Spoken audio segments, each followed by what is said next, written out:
Radio Zumel 1000 ezali radio oyo ya bino ba peuple oyo bozali koluka vérité esika ezali yango wana tolobi na bino ete bolandaka Radio Zumel 1000 po ete Radio Zumel 1000 ezali radio oyo ezali kobimisela bino ba vérité oyo bokoki koyoka yango esika mosusu te kasi Radio Zumel 1000 epesi bino occasion po ete boyokaka nyonso oyo tobombeli bino na kati na masolo ya mokolo na mokolo. Ndeko mobali pe ndeko mwasi ebongi na bino koyokaka tango nyonso Radio Zumel 1000 po ete ezali radio oyo ezali kolongola bato kobanga pe kopesa ba information oyo ezali penza kati na bosolo yango wana ndeko koluka mosika te tala Radio Zumel 1000 ezali pene na yo yokaka Radio Zumel 1000 po ete ezali lokola vitamine B oyo ezali kokota na kati na nzoto na bino pe kopesa bino santé. Radio Zumel 1000 Radio ya vérité. Radio Zumel 1000 pour radio on ezaka matata à partir ya soki ezaka soki na France mboka na Belgique na Allemagne Monta volcan oyo kiyango ya bien Keba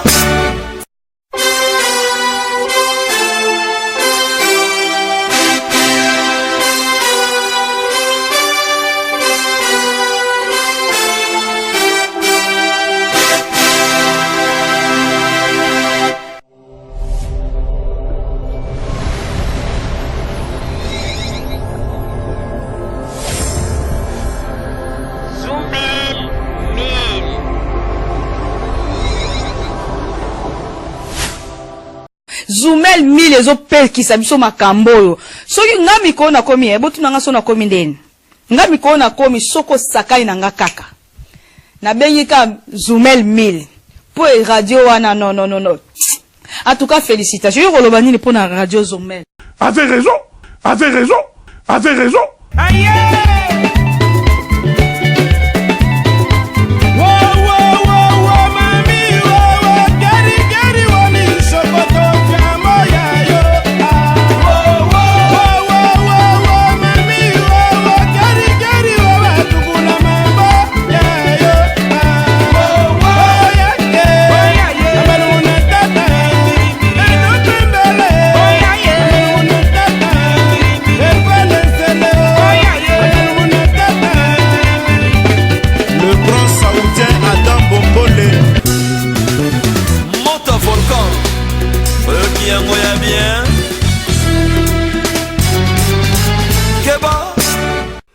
Bandeko babolingo mbote na bino baibomesa na kolanda Radio Zumel 1000. Bandeko babolingo lelo tozali na esengo mingi mpona kopresente bino ba émission na bino bomesa na kolanda mokolo na mokolo. Lelo tokolobela bino nini bandeko babolingo lelo ezali mokolo oyo toyambi bongo bandeko oyo ya regroupement de jeunes dynamique du Congo central oyo baye lelo po ete bakoka kolobela biso na oitali bongo association na bango na oyo esili kosalama pona kolakisa ete bango pe bazali kosala pona koluka intérêt ya mboka kasi na nyonso tu wana tokolinga toyeba nini oyo bakoyebisa biso mokolo ya lelo po toyeba intérêt penza ya lingomba na bango na makambo oyo bango basalaka kuna na kati. Kasi yambote tokoka kolobisa bandeko oyo ya regroupement de jeunes dynamiques du Congo central oyo toyambi bango mokolo mwa lelo. Tout d'abord tobaluki nanu epai ya monsieur Profa de Profa. Monsieur Profa de Profa, merci mingi pour la présence na yo na kati na masolo na biso ya butu ya lelo pe équipe mobimba ya Radio Zumel 1000 topesi yo bambote ya mingi esika ozwami. Merci mingi na biso na bino yoto tu bozali na papa Roger ndenge opesinga maloba na pesi mbote na bato nyonso bazali na biso na plateau papa Maziza, papa Rolando Fortunato na pesi mbote na papa na kati na kini na bajeune oyo mpe baye poto solanga bango epuis na oyo nyonso tu kaka nazomona mpena bakomo nyonso te donc tozela kaka toyoka baleki bongo totuna bango mituna na oyo bayeli biso. Merci, monsieur Profa de Profa. Alors, natango to baluki bongo epai ya mama na biso Katende Longeni. Mama Katende, merci mingi pour na présence na yo na kati na masolo na biso ya butu ya lelo. Pe équipe mobimba ya Radio Zumel 1000 to pesi yo bambote ya mingi esika ozwami.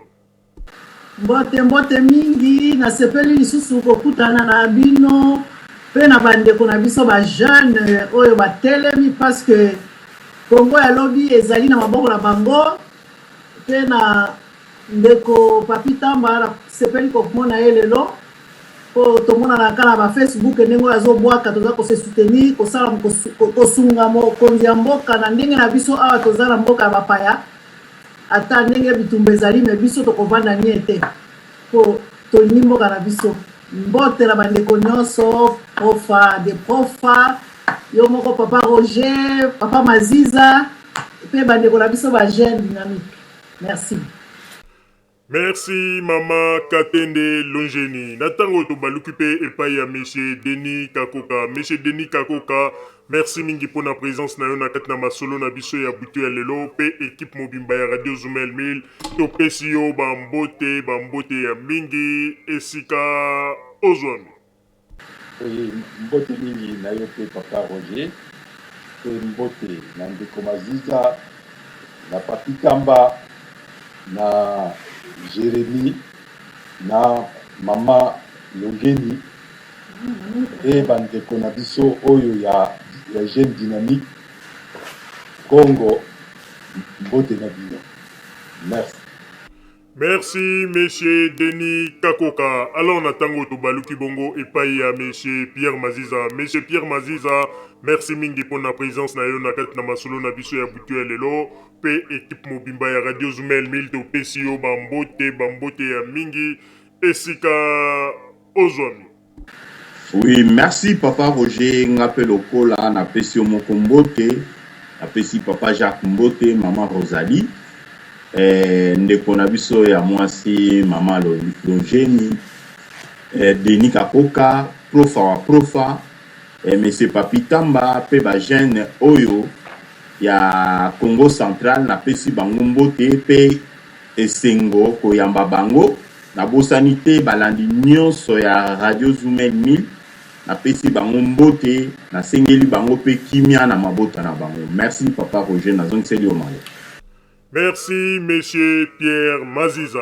Alors, natango pe topesi bambote ya mingi na bandeko bazali kuna kote ya boîte oyo bazwi tana bango pona koya koyoka masolo na biso ya mokolo mwa lelo oyo masolo ekobetama entre biso pe na bandeko oyo ya regroupement des jeunes dynamiques du Congo central oyo baye lelo po ete bakoka koyebisa biso na oyo etali bongo association na bango kasi ya mbote avant tolobisa bango ebongi malamu tokoka kopesa bango nanu bambote toleki bongo epai ya monsieur Louison Seke oyo azali bongo secrétaire général ya lingomba ya regroupement des jeunes dynamiques du Congo central ya mbote tokoka kolobisa ye topesi ye nanu bambote. Monsieur Louison Seke équipe mobimba ya Radio Zumel 1000 topesi yo bambote ya mingi esika ozwami.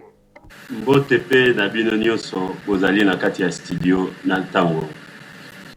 Merci, monsieur Louison Seke. Alors, natango to baluki bongo epai ya madame Mifi Nkoko oyo azali bongo questeur adjoint na lingomba ya regroupement des jeunes dynamiques du Congo central.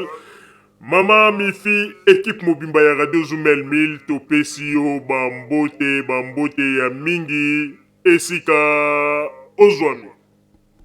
Mbote pe na bino bandeko nyonso ya Radio Zumel 1000 et na bato nyonso bazolanda biso.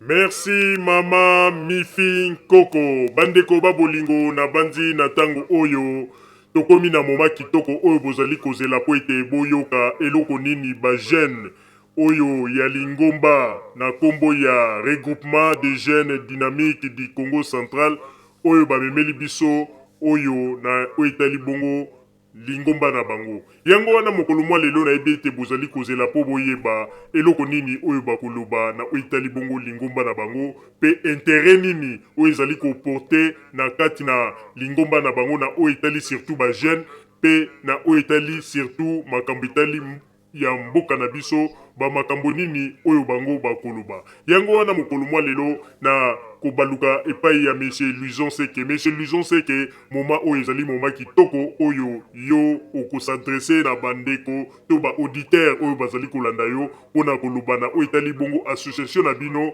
oyo ezali kosangisa bino ba jeune na likanisi oyo bino bozwi mpona koloba ete bosangani mpona bolingi botalisa mayele na bino mpe ba jeune pe ndenge nini bino ba jeune bokoki kosala mpona mboka yango wana mokolo mwa lelo ezali ta malamu oyo yo okotalisa na bato pe okoloba eloko nini oyo epesaki bino occasion po ete bosala lingomba wana ezali porter intérêt nini surtout mpona ba jeune pe surtout mpona mboka na biso yo okotalisa mokolo mwa lelo po ete bato bazali kolanda yo bakoprendre bon note na maloba oyo koloba nsima na yango soki osilisi baoyo bakozala na bapoint de vie ya kopesa tokopesa bango maloba mpe baoyo bakozala na mituna mpona kotuna yo tokopesa bango occasion po ete batuna yo mituna kasi mpona yango tokosenga na yo zala à l'aise zwata na yo explike mpenza malamu mpo toboyi ke ntango yo olobi osilisi apres bato babanda koloba me na makambo oyo ndeko mobali yango alobi tokomprendre na biso eloko te linga ete ofaire comprendre bango na badire na yo nsima na yango nde bango na kati na maloba na yo bakotire conclusion na oyo makambo oyo koloba po ete bakoka kobongisela yo bamituna to bapoint de vie ya kopesa yango wana tolobi ete zwata na yo zala à l'aise po ete soko silisi oyebisi biso nde tokopesa mpe bandeko mosusu maloba oyo bakolinga kointervenir tokotuna yo mituna maloba ezali epai na yo Monsieur Luison Seke s'il vous plaît.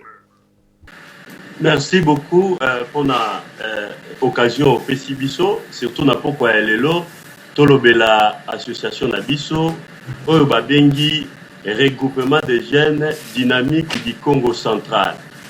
Regroupement na biso esalami pona conformément d'abord parce que tozali ba légaliste bato sara mibeko tosali yango conformément na loi numéro 004 ya 21 juillet 2001 oyo ezali kopesa ndingisa na ba association 110 but lucratif etambola elongo bani. Alors na kati ya association na biso tozo ko poursuivre un certain nombre ya ba objectifs. Entre autres, papa journaliste, oyebi que jeunesse ezali o babengaka l'avenir de demain. Mais biso tolobaka lobby yango il se préparaka lelo.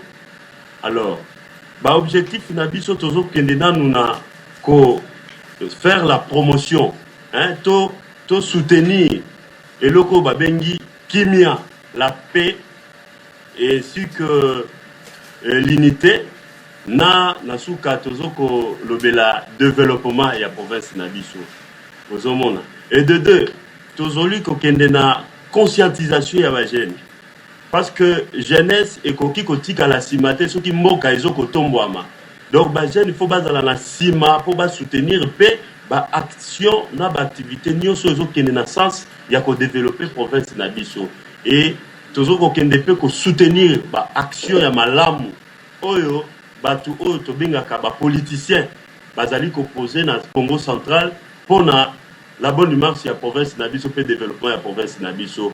Voilà na mukuse oyo tozala ngo comme ba objectif. Mais au-delà des objectifs tozali pe na oyo tobengaka devise. Devise ezali eloko oyo ezoko gouverner action ya ba membre nyonso ya regroupement ya ba jeune dynamique ya Congo central. Tobengi yango conscience, conviction, action. Pour la ligne conscience, parce que eloko tolobara en français, science sans conscience n'est que ruine de l'âme. Donc tokoki ko sala eloko te sans conscience. Alors, c'est la raison pour laquelle tozombe la conscience tomonaki toremarkaki que province na biso ezali na ba oyo tobengaka baopportunité tozali na baatu ebele mpona kokende na développement mais tozali kokende rapidement na développement te mpona nini. C'est parce que nous sommes habités à un certain nombre de choses et c'est la raison pour laquelle biso bagène dynamique ya Congo central tosalaki analyse de la situation. On a analysé les différents problèmes auxquels on est confronté na niveau ya province na biso. Alors après avoir fait ça analyse on a toujours conscience toke na conviction tomilobeli est-ce que ceux qui s'engagé ya ko soutenir l'action ya ba homme politique oyo bazali pe na posa ya ko faire marcher province na biso est-ce que toko aboutir na résultat nini résultat ekozala positif ou négatif mais ceux qui jeunesse à s'impliquer tomonique action ekozala positif. C'est la raison pour laquelle nous sommes convaincus. Nous parlons de la conviction. Il y a un jeune dynamique à Congo central. Et puis, après conviction, nous passons maintenant à l'action.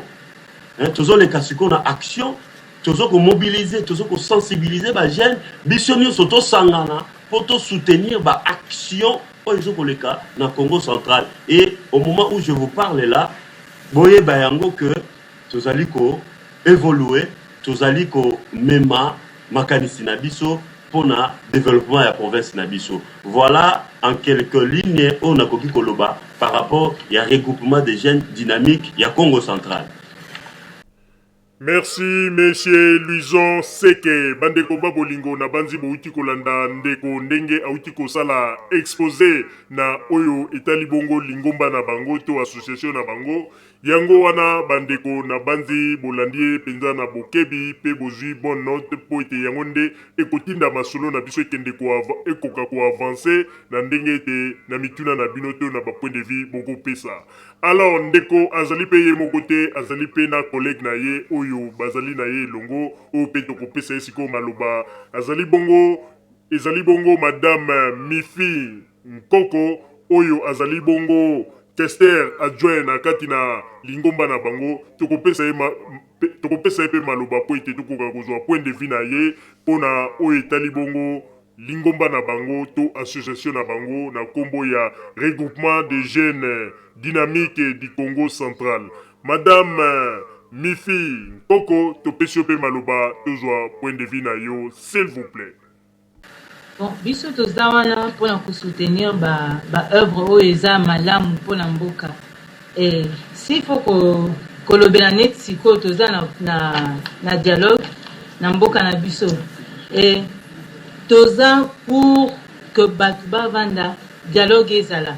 Parce que biso nde na Congo central toza déjà habitué na dialogue. Biso eza na terme moko tobenga yango eza kinzondi. Et ça déjà na Congo central. Donc toza vraiment pour activité à malamu pour l'avancement ya mboka na biso. Et celui totali même na Congo central toza la vraiment te na manifestation ou to mona na vraiment te toza toujours na sima toza toujours comme on dit le terme le péreux. Et puis c'est pourquoi toza qui un peu initiative oyo pour na kobima un peu na karpa wana tozala nango biso ba jeune ya Congo central. Donc c'est un peu ce que je peux ajouter en un mot. Merci mama Mifi pona maloba na yo bandeko babolingo na banzi bouti kolanda bandeko ndenge nini bauti koloba na oitali bongo association na bango oye bengami bongo na kombo ya regroupement des jeunes dynamiques du Congo central na banzi bandeko bazalaki clair na maloba na bango. Alors na yango po ete topesa nanu to banda kopesa nanu lokumu na ba mama po ete biso awa na Allemagne ndenge ezali ete tobandaka se kopesa lokumu na ba mama. Alors tobandi nanu epai ya mama na biso Longeni. Mama Longeni na banzi outi kolanda bandeko ndenge nini bauti kosala exposé na bango na oitali bongo association na bango outaki kolanda monsieur Luison Seke ndenge outaki koloba pe outi kolanda lisusu ndeko mwasi mama Mifi Nkoko oyo pe outaki koloba yango wana sans plus tarder mama Longeni topesi pe maloba tozwa point de vue na yo soki pe motune kozala ko tuna bango pe na tango oyo maloba ezali epai na yo mama Longeni, s'il vous plaît. Merci mingi papa Roger mpona kopesa nga maloba. Nasepeli mingi lokola nalobaki soutenir ba jeune ezali ko préparer lobby na biso. Lokola bango moko ba lobby na exposer na bango ke mpona ko préparer lobby il faut ko banda lelo. C'est vraiment un encouragement pour bango ba lobby ndeko ya mwasi madame Mifi a lobby bango na Congo central bazalaka lokola baza na sima baza lokola batu babangaka menga na koloba plutôt que baza nde bato ya kimia parce que mboka na biso toza na besoin ya kimia kokanisa te ke lokola bazalaka na balobaka te ke bazali na mayele te bato mingi ya mayele bazali kuna Congo mobima toza na bato ya mayele tala tango na tango pengo ngarango ezalaka likambo nango namoni lokola tango botelemi ezali tango malamu et surtout na moment oyo toza na préparation ya dialogue et bozali wana botelemi boza lokola bilembo oyo ba jeune mosusu pe bakolanda bino na projet na bino na sepeli nanu ndenge boye mwasi mobali na moni lokola ezali sanza na biso ya bamama ndeko ya mwasi azali pembeni pe ndeko ya mobali mama atikali nsima te motuna na ngai ezali boye botelemi kaka mpo boyoki makambo ya dialogue mpo boparticipe mpe na dialogue ou alors ezali mpo na libela. Papa Roger, motuna na ngai yango wana. Ok, merci Maman Longeni. Alors on a kobanda na Maman Mifi, topesi yo maloba, obanda kuyanola na Maman Longeni, maloba ezali epai na yo, s'il vous plaît. Oui, merci papa pour la parole. Biso so itotelemi ezaka pour na dialogue te. Eza regroupement moko toza vraiment na ba projet ebele pour na ba jeune ya Congo central. Donc eza vraiment eza pour le développement ya Congo central, ya province na biso esika to wuti. Eza kara pour na dialogue te. Ok, topesi pe maloba epai ya Michel Lujon Seke soki pe azali na maloba ya kobakisa na motuna oyo mama atuni pe na eyano oyo ndeko mwasi Mifi auti kopesa soki ye pe azali na maloba mosusu ya kobakisa topesi yo maloba Michel Lujon Seke, s'il vous plaît. Merci beaucoup. Avant de répondre à la question, na bandana nuko kumisa pe mama a posé question. Topesi longonia étant que les appels la bango to souhaiter pe ba bonne fête et la qui ce que ba maman pe ba komi ko zoape ici kana bango yango encore une fois de plus na commissie longonia na maman. Mais par rapport à la question na ye, je pense que biso tokoki kaka coexister pour un dialogue té. Parce que, après dialogue, quel sera le sort de notre province Congo central? Biso Bajel se constitue qui, pour le développement de la province na biso. Nakoki ko révéler bino eloko moko. Il y a de grands projets oyo mokonzi ya mboka azako kana kosala na kati ya province na biso, entre autres la construction d'un port en eau profonde na banana. Ezali ba projet oyo ekoki ko pesa bana ya Congo central ba jeune particulièrement misala ebele. Tozali pe na projet mususu oyo bozoyo ka ya Grand Inga. Grand Inga wana pe eza ba projet oyo eko pesa misala ebele na ba jeune. Et à part ça, à part Grand Inga, tozana ba cimenterie oyo mokonzi ya mboka azali ko financer pour ba construire un peu partout na niveau ya province. Nous sommes les accords de projet Oyo pour résorber un peu le chômage au niveau du Congo central. Et là, nous sommes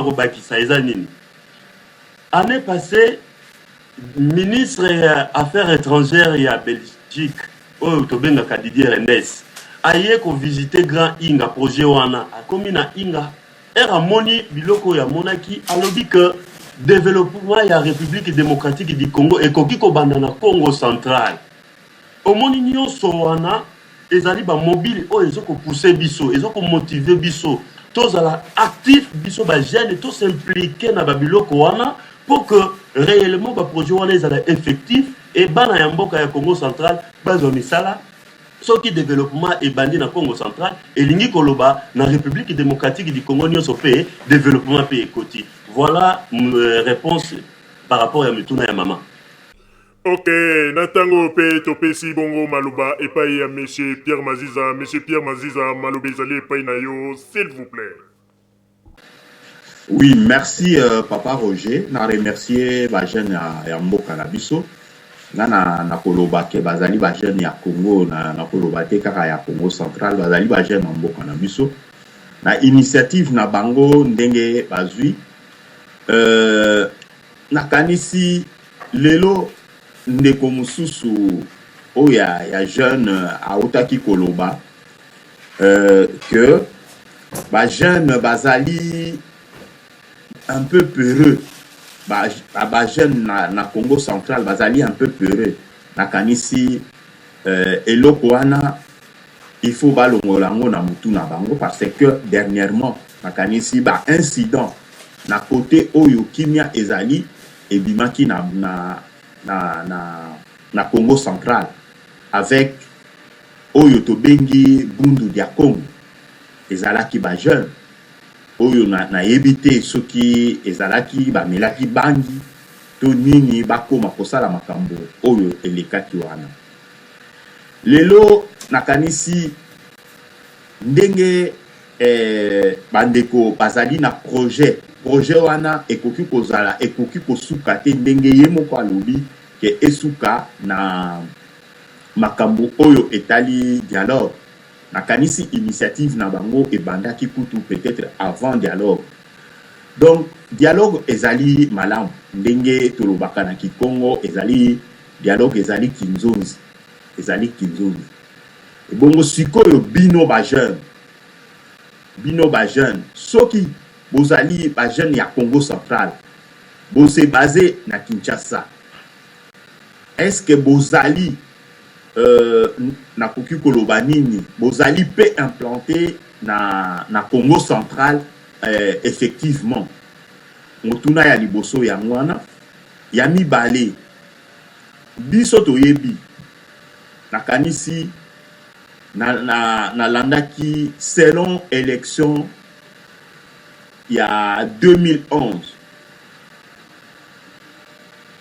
Congo central ezalaki province oyo et Elisaki président de la République mabe koleka nakanisi territoire kaka moko oyo président de la République alongaki par rapport na ba concurrent na ye ezali territoire soki ya Kimvula.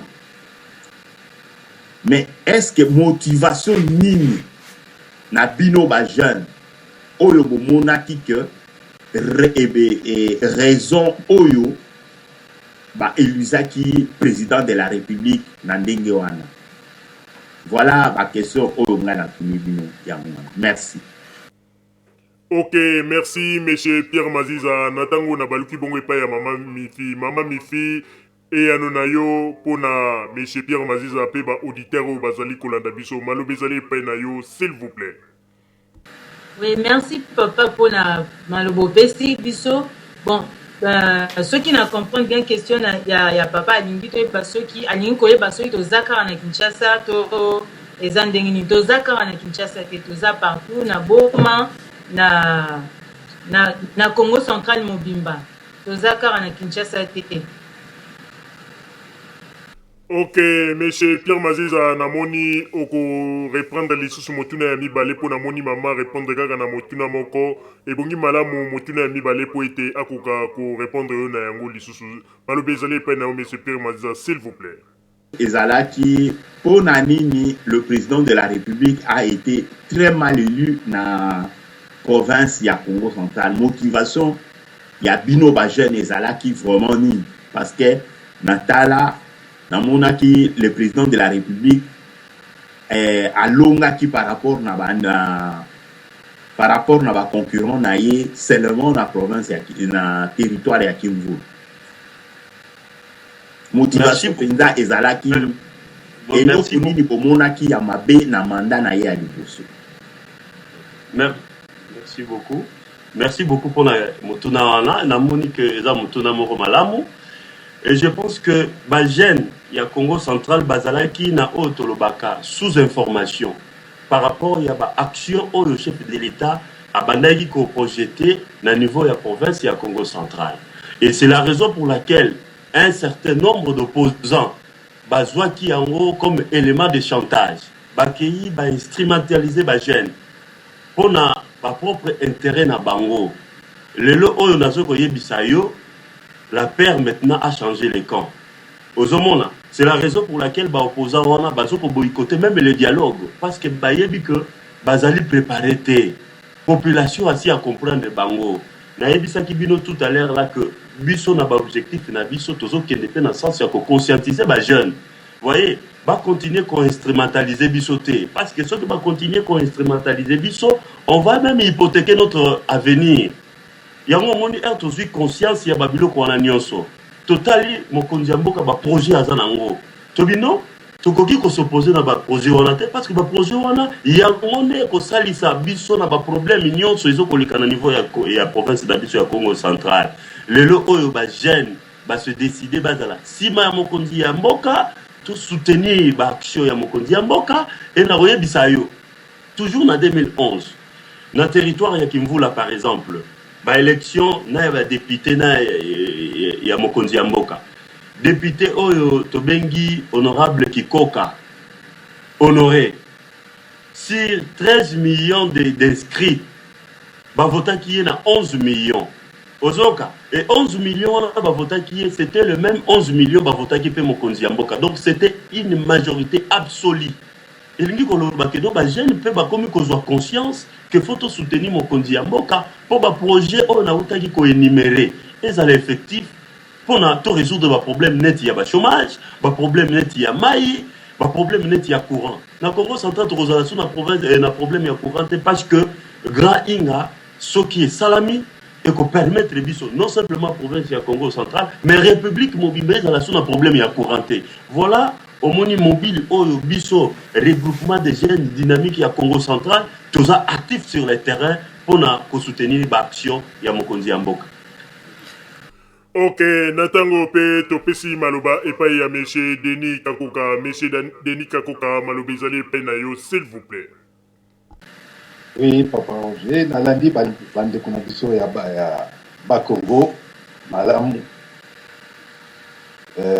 na sepeli mingi na koyoka ke bazwa initiative ndengo wana po ngai na fandi pe mwa mingi na kati ya matadi wana presque plus de à 12 ans 15 ans na matadi ayebi presque situation ya chômage niveau izraka na kati ya matadi à partir du moment où vie ezalaki tourner beaucoup plus na niveau portuaire pour ezalaki presque matadi wana ezalaki etondaki presque ba marin lere mobutu aye koteka masuwa nyonso tout chômage ekoti ya kosakana te soki baleki wana baleki bazwi initiative ndenge wana ezali malamu il faut encourager bango.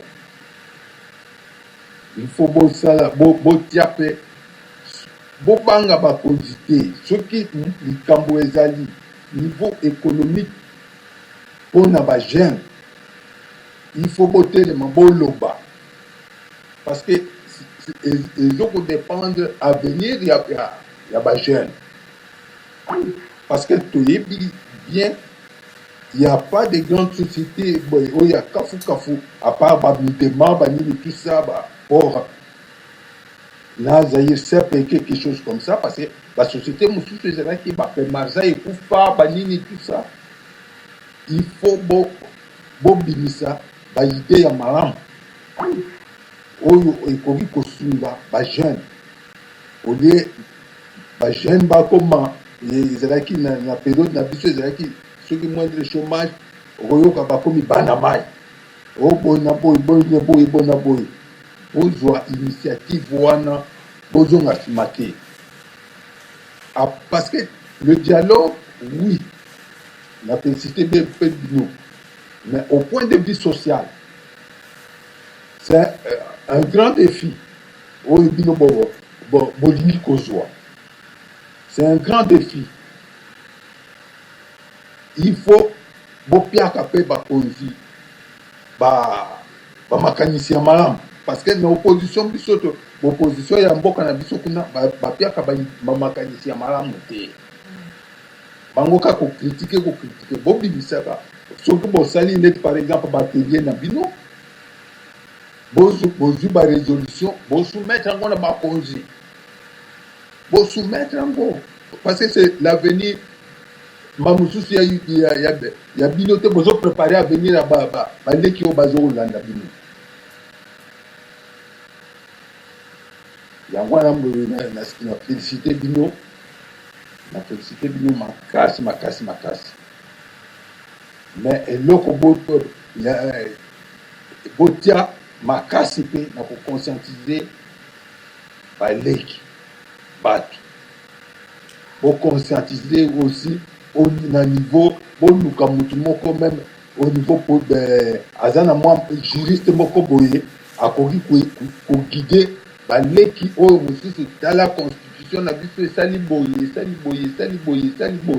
ako guider bino baleki wana olieke opposant pia bango tonisela bango bamakanisi ya mabe na mutu. Merci papa. Ok, merci monsieur Denis Kakoka. Natango oyo yambote nalekisa motuna ya mama Fifi Matondo avant bongo na ville ya Toronto na mboka Canada na kosenga nanu na monsieur Luison Seke soki ozali na point de vue ya kopesa na oyo monsieur Denis Kakoka uti koloba pe si masoko silisi mama Mifi pe akopesa pe makanisi na ye. Malobezali epai na yo s'il vous plaît. Merci beaucoup.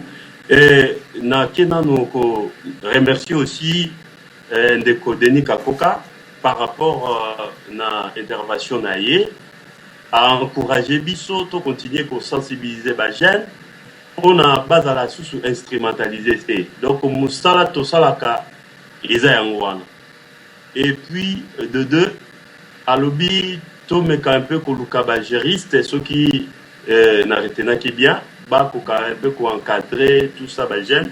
Je pense que na kati ya regroupement de jeunes et dynamiques du Congo central tozali na kati ba intellectuel et belé ba tout peut bazo réfléchir sur la bonne marche de notre regroupement et puis province na biso ba juriste bazali ba sala musala na bango, il y a des économistes ba politologues bazali ba tu ya ndenge na ndenge baza na kati ya regroupement na biso. Donc côté wana tokoki ko assurer que toujours ko travailler bien que avec des moyens de bord parce que peut-être na kembangu na besoin de baloba na français toujours ko solliciter pe implication ya ba ne Congo nyonso oyo baza disséminé à travers le monde ba ko kapé ko apporter biso pe soutien na bango ba conseil na bino soutien mususu pe financièrement parce que tous ana ba activité belé toujours ko sala sur le terrain.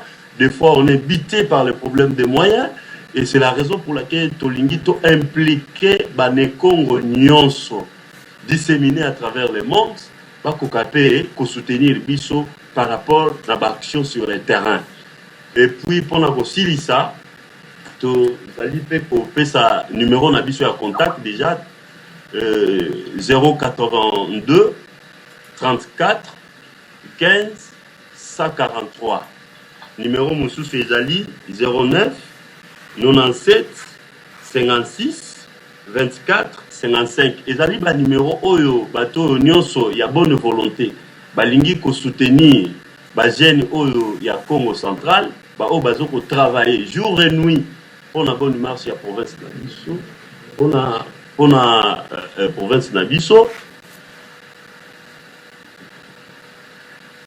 bakoki ko contacter biso pour le plus ample détail par rapport à province na biso par rapport à l'activité na biso toko insister sous c'est 082 34 15 143 pour la meilleure audition. Donc bon mais quand un peu ko aider biso pe na côté wana Mais quant au reste, ce sont pour travailler. Et bah retomber déjà les lots. Bah retomber déjà, bon, monaki, année passée, Mokonzi Amboka, Andimaki, Kokende Rolekisa, 30 juin, Nakati ya province Nabiso.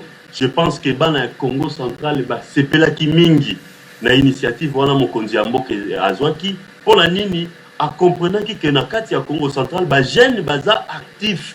Baza ko soutenir l'action naie yango Mokonzi Amboka asepela ki ko passer na biso le 30 juin 2015 alekisaki yango na Congo central précisément na Matadi ba jeune bazala ki mobiliser bazala ki sensibiliser toujours autour de la vision ya Mokonzi Amboka. Voilà en quelque sorte commentaire na linga ki na sala par rapport aussi na ba intervention surtout l'intervention ya papa Denis Kakoka. Merci, monsieur Luison Seke, Tope Sape Maloba, et pas ya Maman Mifi Nkoko. Maman Mifi Maloba, ils allaient payer na yo, toujours payer point de vue na yo, s'il vous plaît. Ngai nako pesa merci mingi epai papa na biso Denis Kakoka pona mutuna na ye puis conseil o ya pesi biso na regroupement na biso toza plus ko conscientiser ba jeunes ya Congo central et toza vraiment bien organisé dans le regroupement Nabiso et puis toza lutter contre anti-valeurs donc ils ont vraiment le côté ça la makasi na regroupement Nabiso pour na jeune ya Congo central donc c'est un peu ça. Ok, natango yoto leki bongo na maloba to makomi ya Madame Fifi Matondo avandi bongo na ville ya Toronto na mboka Canada akomi boye akomi nazali na esengo ya mingi komona ndenge nini ba jeune ya région na biso pe batelemi balingi kolakisa ete bango pe bazali motivé pona kosala ete région na biso ekoka kokende liboso nazali na kati na esengo po ete initiative na bino oyo bosili kopesa ezali penza malamu po soki totali malamu ba jeune pe na kati na région na biso ebele bazali na kati na chômage ebongi malamu bato oyo bakoki kozala pe kotombola mongongo po ete gouvernement ekoka pe kozwa initiative ya kosala makambo ya malamu to kocreye baemploi na région ya Congo central parce que soki totali malamu gouvernement azwaka motivation tango azali komona bango bino moko bato ya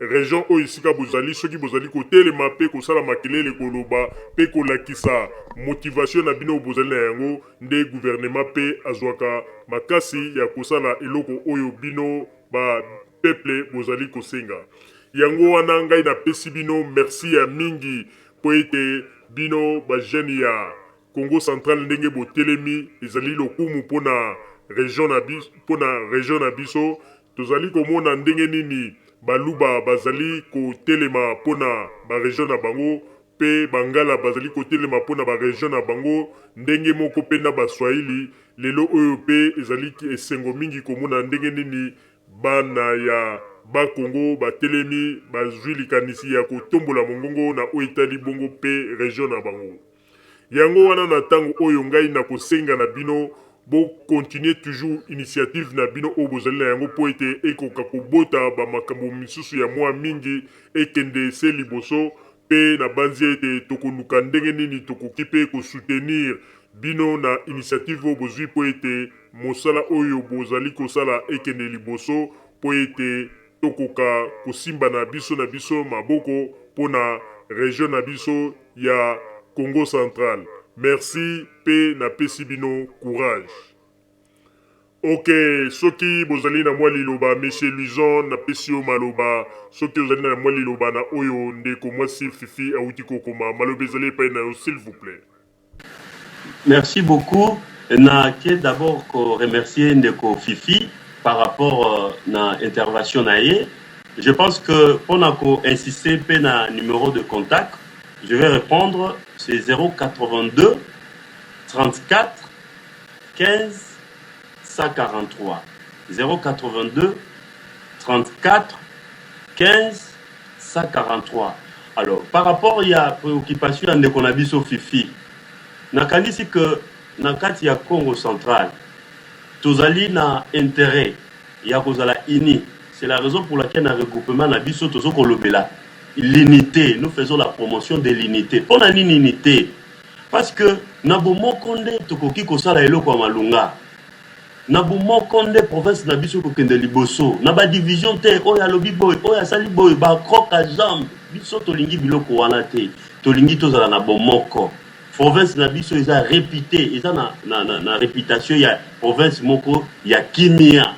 Tolingi to protéger ba kiwana oh tozala na niveau ya province. Kimia est régné tous les jours, c'est à travers la paix que Tokorozwa Ningisa ya kokende na développement. Donc lorsqu'il n'y a pas l'unité, il n'y a pas la paix, le développement n'est que hypothétique et chimérique. C'est la raison pour laquelle nous avons que biso ba jeune tozo ko bundana pour nous soutenir ba autorité. Ba continuer kolenge la kimia na kati ya province na biso. Entre biso moko bandeko ya Congo central tolingana. Soki tozo ko lingana te je ne comprends pas comment est-ce qu'on peut parler de développement. Soki tolingani to simbami bo moko na ba oyo bazana diaspora. Na biso toza awa sur place to simbani bo moko province na biso et kokende na développement et to ko pesa mboka ya biso développement à partir de la province na biso ya Congo central. C'est la raison pour laquelle tozo kolobela kimia, tozo kolobela unité et puis que tozo kolobela développement. Merci beaucoup na camarade na biso Fifi à continuer à soutenir biso pe ba conseil union sur toza na ngopé besoin. C'est la raison pour laquelle to pesi ba numéro ya contact na biso. Ok, topesi pe maloba epai ya mama Mifi tozwa pe makanisi na ye maloba ezali epai na yo s'il vous plaît. Merci beaucoup papa journaliste.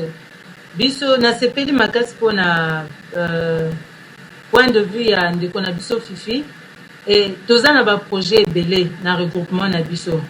Toza pe na besoin ya soutien na bino pour que to réaliser ba projet wana parce que biso moko toza vraiment un peu limité. Toza na besoin de soutien à bino. Et toza kaka pona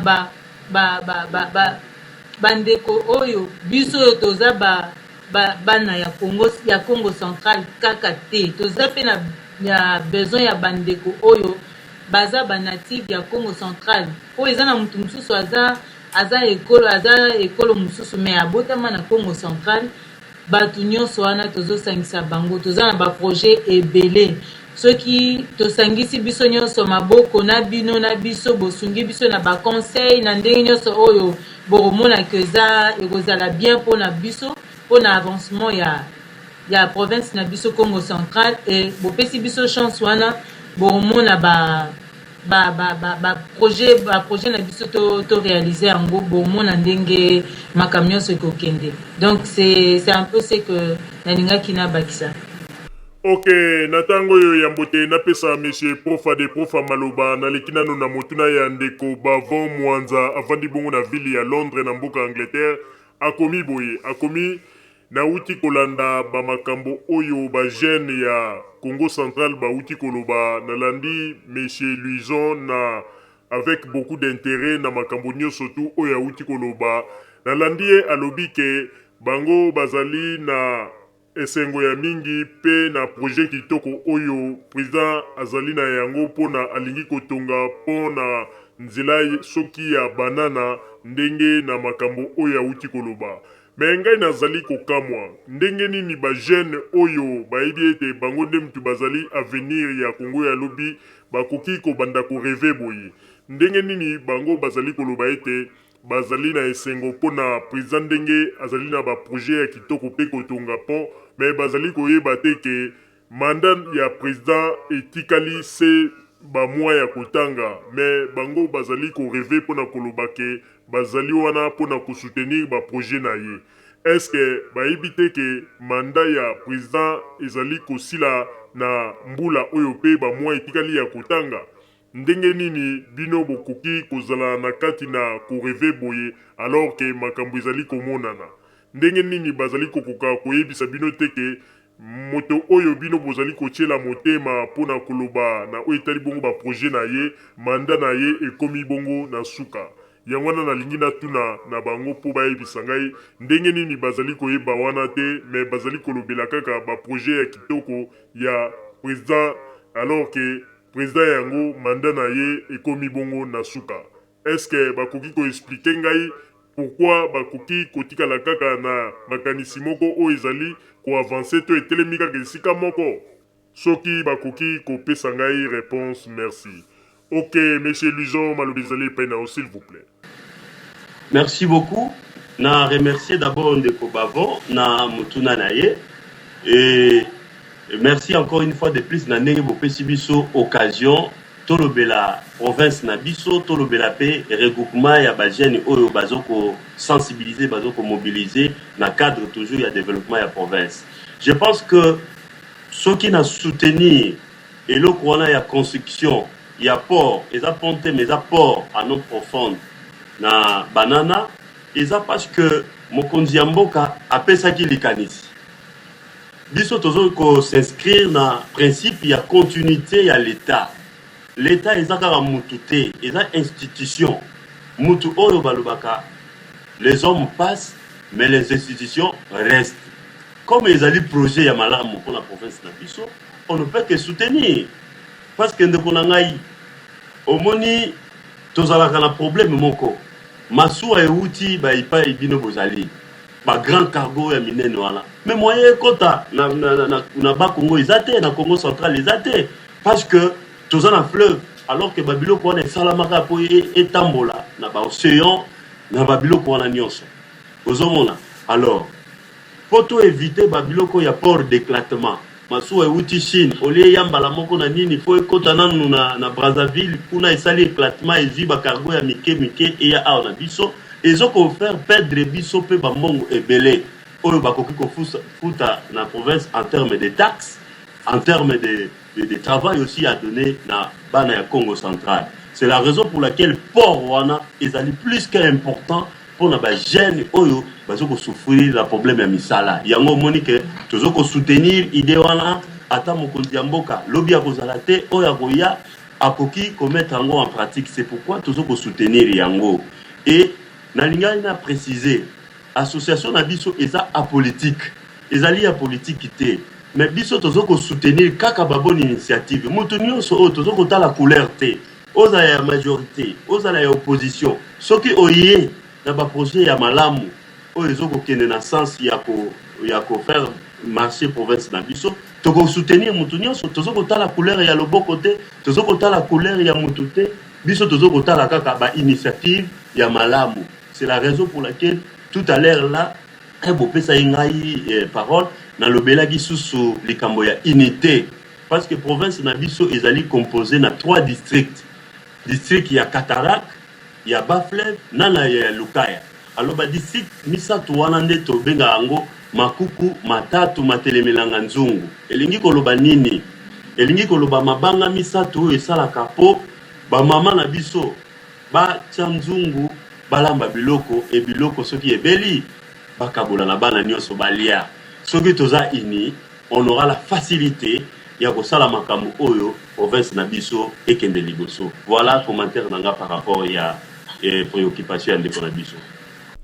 Ok, merci. Natango na kosenga na monsieur profa de profa ozwa moi patience moke po na moni mama longeni asengi liloba alobete azali na motuna moko penza alingi kotuna na lombangu. Mama longeni to pesi bongo maloba s'il vous plaît. Merci papa Roger pour na liloba pesi ngai. Nalingaki lisusu na tuna bandeko na biso ba jeune et surtout pour na likambo ya mboka lokola nalingaka likambo ya mboka mingi kolobela ngo pona bino ba jeune lokola bozali na devise na bino ndenge oyebi pona ba action bozali nango conscientiser pe ba conviction bozala ngo na kati na ba action na bino tango bozali komona bakuluto bazali liboso na bino bo ba politicien baza kotambwisa mboka lelo majorité te opposition pona mboka bozali komona ndenge nini boyo bazali koluka lokola ko kabola boyo bazali koluka lokola lobby ezala balkanisé pona bino na association na bino est-ce que bolobelaka makambo wana pona ko conscientiser ba jeune pour lobby boyo ya bato oyo balingi kimia na mboka na biso te boyo bazali kotala kaka intérêt na bango mpona koya kozwa oyo ezali na mboka Congo. Bino bozali kolobela nini, bozali komona ndenge nini mpona lobi bokozala lokola bamosusu oyo bazali kokende na bamboka lokola ya Afrique awa Île de Gorée mpona koluka koya kozangisa kimia po pe génération ekoya nsima na bino emona pe pasi po Congo eza na besoin ya kimia me tozalaka na kimia te kaka bitumba mpona bino bozali komona makambo wana ndenge nini motuna na ngai yango wana. Merci beaucoup Maman Anatondio Botondi pour la question na yo. Je pense que d'entrée de jeu na pesa qui objectif na biso entre autres na lobela qui la paix. Pourquoi la paix? Parce que nakanisi que na kimiande tokoki kotonga. Na kimiande tokoki ko préparer avenir ya lobby. Na kimiande tokoki ko sala. Et en 2010, ngala zaki un peu surpris. Na 2010, na monaki Union européenne. Ezali ko fêter 60 ans de paix. Ozoka 60 ans de paix bazo ko fêter na ngo. Alors 60 ans de paix wana ezaki pe na ba retomber sur le plan économique. Ozomona lelo Union européenne ezali makasi du point de vue économique pona ndingisa wana bazui tango ebele ya kimia et tango ebele wana ya kimia et permettre bango batonga bamboka na bango et permettre bango batonga économie na bango et permettre bango baza la force sur tous les plans. Mais biso na Afrique en général, mais en République démocratique du Congo en particulier, papesi biso tango wana te. Banana 1960 tozwaki indépendance, kaka ba trouble, kaka ba désordre, kaka ba guerre, nyonso wana ezoko permettre biso te totonga mboka na biso. C'est la raison pour laquelle na regroupement ya jeune dynamique ya Congo central tozo la promotion ya kimia, tozo la kisale bien fondé ya kimia. Kimia ekoki ko memela biso nini? Kimia ekoki ko memela biso nyonso oyo tozo ko kanisa. Ozomona alo mabe contraire ya kimia ezali nini? Contraire ya kimia ezali oyo bino bozo yoka na Europe nyonso crise migratoire. Ozomona mutu akoti na océan na kati ya bwatu azwa kaka risque akoma na bamboka wana parce que na bamboka wana bazoko landa nini? Bazoko landa kimia wana ezakuna ezoko permettre bango ba se développer, ezoko permettre ba jeune ba s'épanouir. Ozomona batu bazozwa risque tozotala na ba télévision tozotala na ba information crise migratoire oyo ezoko frapper Europe batu bazoko uta na bipai bazoko mata na babiloko po bakota kaka Europe. C'est parce que tout simplement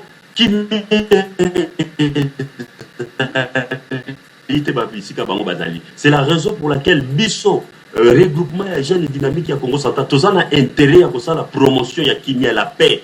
Nous faisons voir aux autorités les bien fondés de la paix. Omoni et na mboka na biso oyoki ke notre ko soutenir ba initiative ya malamu ya ba politiciens na biso. Mais ce qui est comme que nous bokene na île de Gorée, bokene nous ba pratique, pour boya ko déstabiliser sur mboka na biso tolobi non. C'est la raison pour laquelle nous allons barrer la route aux fauteurs de troubles. Tolingi so ba trouble té na mboka na biso, yango tozo ko conscientiser encore une fois de plus les jeunes, bazala prudent, ce qui muto yeli biso projet allant dans le sens ya ko déstabiliser mboka biso tolobi non. Pour soutenir la paix au niveau de notre pays, dans le Congo central, pour le développement de Mboka na biso, pour le développement de Congo central, où ils allaient province na biso Tolingaka. Voilà mon réponse par rapport à mon maman à Otiko posé biso. Merci monsieur Luison Tozope Makanisia, maman Mifi Nkoko, maman Mifi Malobezele Penayo, s'il vous plaît. Merci beaucoup papa journaliste. Ceux qui te disent 91, 92, pillage et zalanga na Mboka. Batu ba chômage ekotaki batu ba bande na ndako po musala eza te biso plus pona komema kimia toza te na besoin oyo que esika ndeko azwaka 100 francs na ye po ke atangisa bana trouble ekota lisusu po batu bavanda lisu na ndako toza vraiment pour baaction wana te biso toza mpona kimia toza mpona kosoutenir mutu nyonso oyo akoya na œuvre ya malamu oyo aza na mposa kotia kimia et surtout mpona avancement ya province na biso Congo central tokosoutenir ye toza te mpona parti politique songolo pakala te toza wana mpona kosoutenir baaction ya malamu ya mutu nyonso oyo aye nango mpona avancement ya mboka na biso Congo RDC plus précisément na province na biso Congo central. Donc eloko na ningai na bakisa yango wana. Merci Mama Mifi ndeko Pierre Maziza zelana no muke s'il vous plaît. Natango yo na pesi maloba epai ya monsieur profa de profa maloba ezali epai na yo s'il vous plaît. Merci Papa Roger kopesa na maloba. Nazali awa naza na esengo mpona koyoka ba jeune ndenge bazoko telema parce que ndenge bango moko balobi que avenir ya lobby ezali mpona bango donc namoni que vraiment il faut kopesa hommage na musala oyo camarade Mova Sakani abandai kosala na ba jeune ekomi kosala ba fruit nango donc ba jeune lokola ba telemi wana ezali vraiment quelque chose de très bien parce que soki bango ba telemi te ba vieux oyo bazoko ko ba kona ville morte wana ba vieux wana ça comme vieux to banako mona bango banda mobi ti lelo tozo mona bango kaka quand lui bango bazo sala ba ville morte ils s'en foutent donc bango basa sili na bango mais bato ba kotikala eza ba jeune ozo mona donc yango wana na bango fo ba telema ba conscientiser ndenge balobi ke pe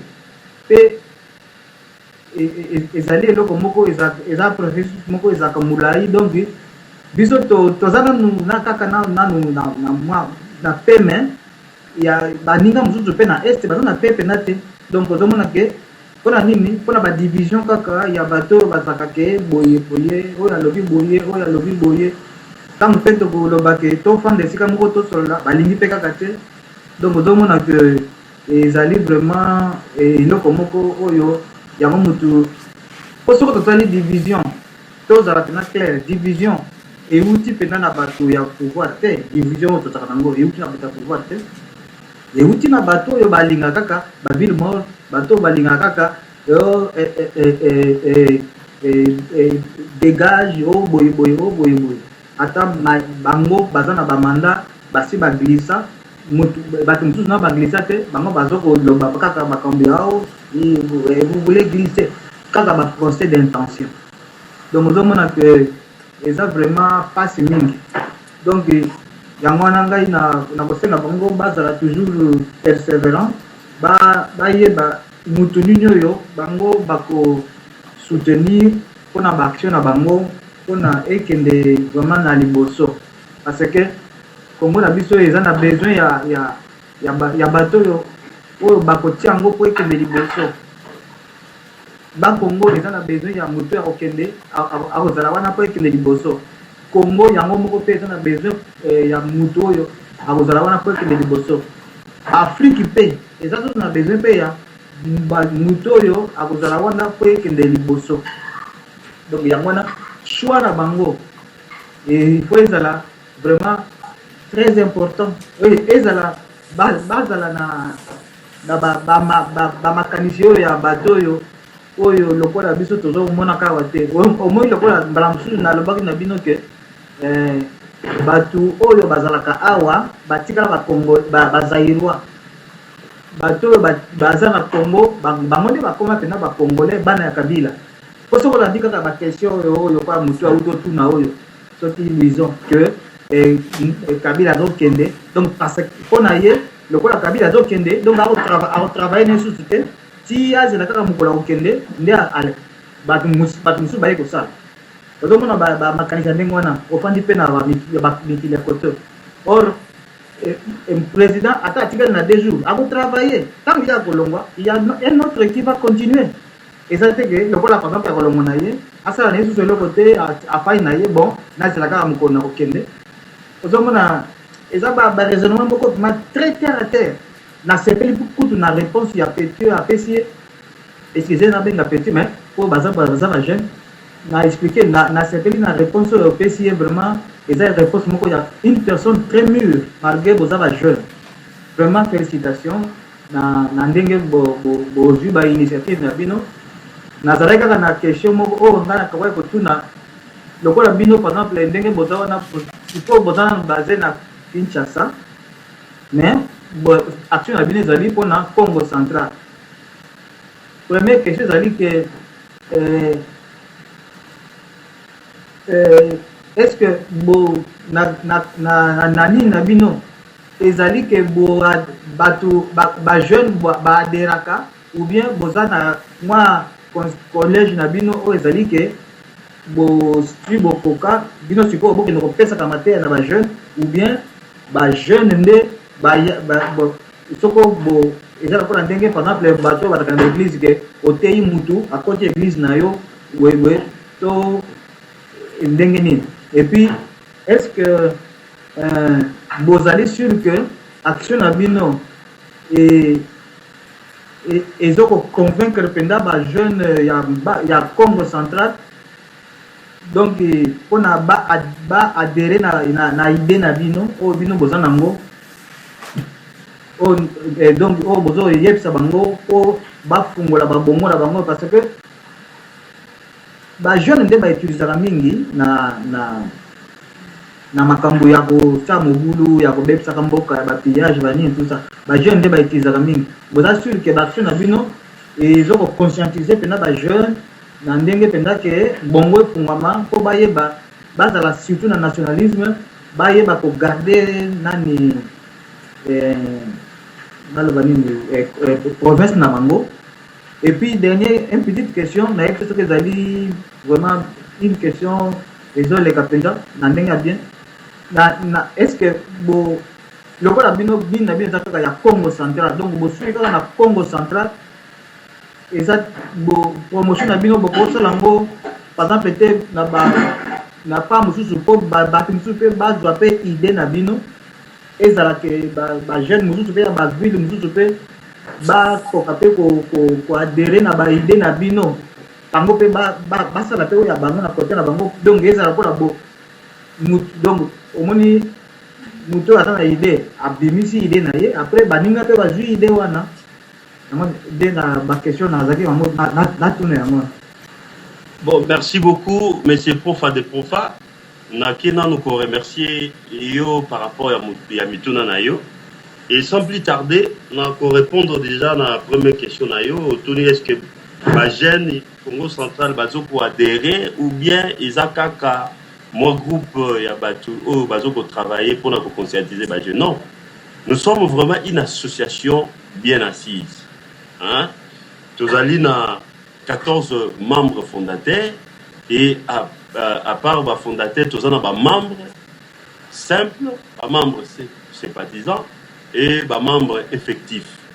Mais quand il y a adhésion, tous allés pour continuer à adhérer à jeunes. Les jeunes, ils ont biso, ils ont benga biso, ils ont contribuer, ils ont musique. Mais ils ont besoin de contribuer, ils ont continuer à contacter biso. Et bah oh bah sur place parce que la question na yo na mon équipe voler mon sous sur le but tout ça à Kinshasa, mais nous ne sommes pas simplement à Kinshasa. Au moment où je vous parle, il y a d'autres délégations Bauti Matadi, Bauti Boma, Bauti Mwanda, Bauti Tchela, Lukula, Mbanzanguru, Lukala Kisantu et na Kimvula, tout ça na bango awa, tout allez toujours pour arrêter ma stratégie pour na ba action sous toujours pour envisager na proche avenir. Donc sur ce pour nous répondre à Motunano et à Liboso, tous allez adhérer toujours aux jeunes au bazali intéressés par rapport à la vision Nabiso, par rapport à l'objectif Nabiso. Et deuxième question, Olobeli, est-ce que les jeunes bazali vraiment convaincus dans mon sala, tous allez au sala, dans l'immunité Kolobaboé, dans le niveau de terrain, tous allez dans la difficulté et belé. Nous avons aussi affaire à des jeunes qui sont désœuvrés. Moto atangité, azali elo côté, azali na elo kwa sala raté. Alors ça aussi, nous adaptons notre message par rapport au ya batouana parce que pour la biso, ce soit qu'on kanisa que moto nyonso akozala utile pour le développement de la province.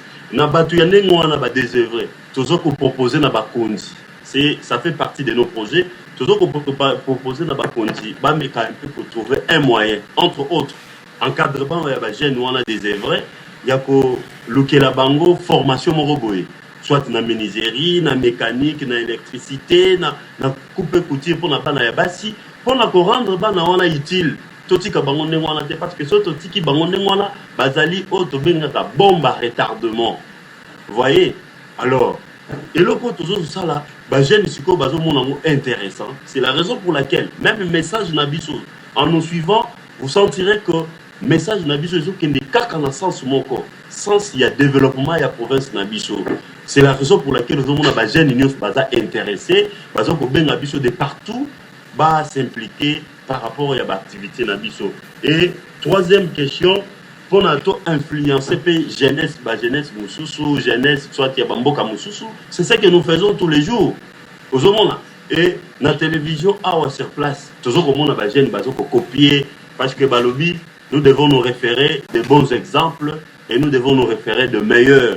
C'est la raison pour laquelle nous avons d'ailleurs remercier l'un de nos encadreurs, Batou ya Minene, Batou qui a encadré Biso à partir de Yamboka, ils allaient notre grand frère Papi Tamba, Azamutu Oyo, Asala Magambope ya Minene Namboka na Biso.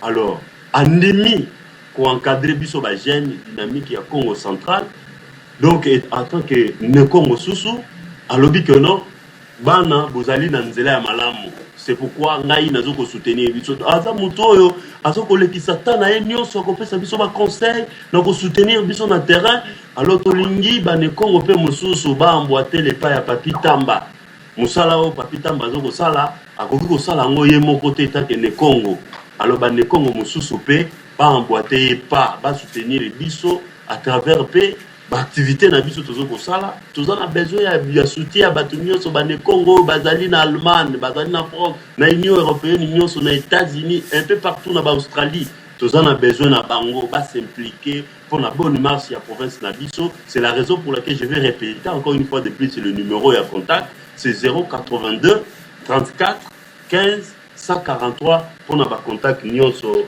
ba coordonnées et puis numéro monsieur déjà 09 97 56 24 55.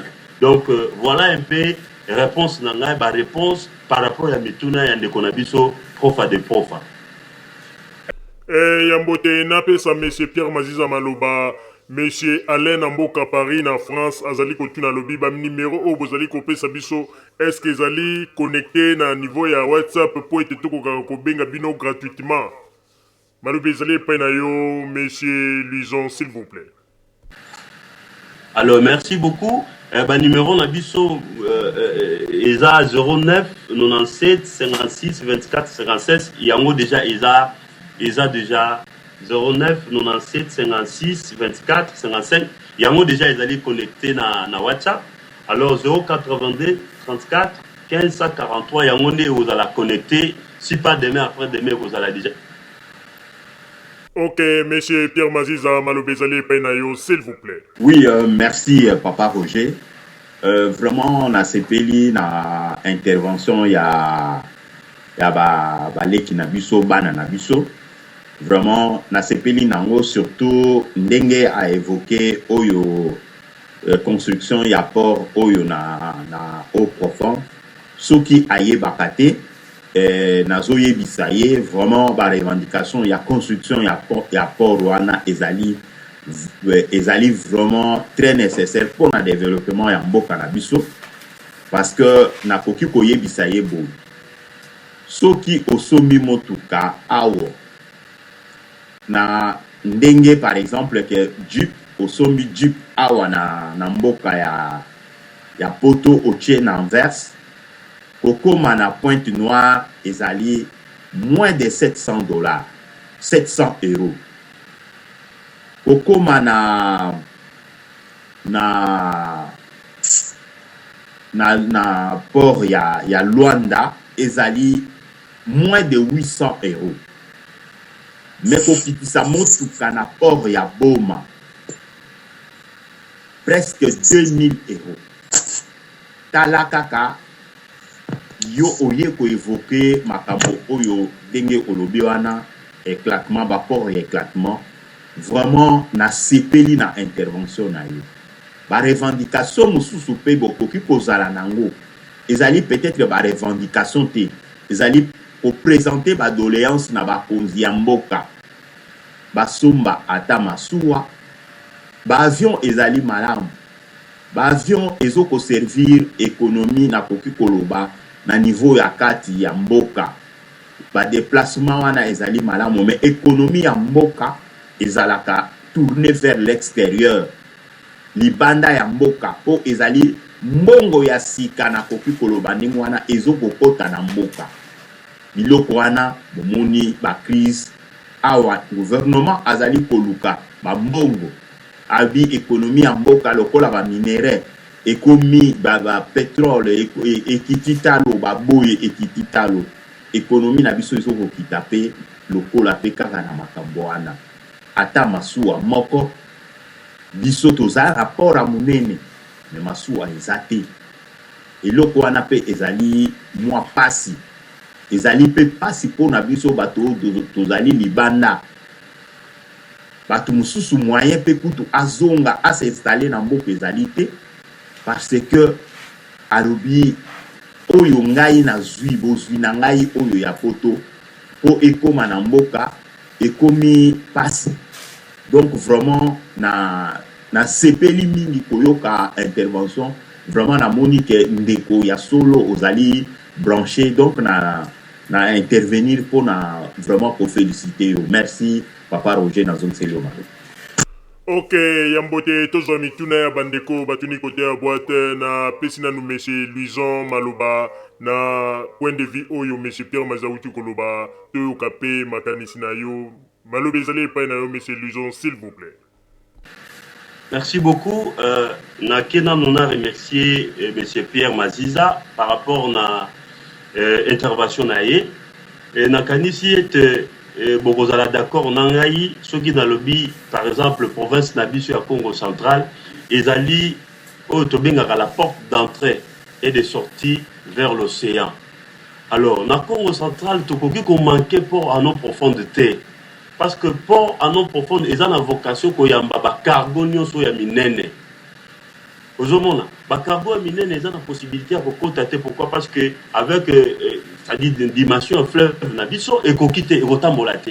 Et c'est la raison pour laquelle na dynamique plutôt na regroupement ya ba jeune dynamique ya Congo central tozwa ki élément wana pour to la kisana ba konzi ya mboka que biso ba jeune toza sima ya projet wana pour projet wana ezala réaliser et permettre biso non simplement ya ko créer emploi mais na ba facilité mususu pe na niveau ya province et na niveau ya mboka na biso. Voilà intervention na ngai par rapport ya Maloba ya papa Pierre Maziza. Ok, na kosenga na bandeko bazali kote ya boîte mwa bolimbisi moke po ete bandeko na biso na Kinshasa bazali déconnecté. Alors yambote bazongela biso po ete tolexela bango mituna o botuni na pesi na nu Maloba epai ya mama na biso Longeni. Mama Longeni topesi yo Maloba po ete tozwa pe mwa makanisi na yo na onyosu euti koloba ma awa ndenge ba jeune ba uti koloba Maloba ezali epai na yo s'il vous plaît.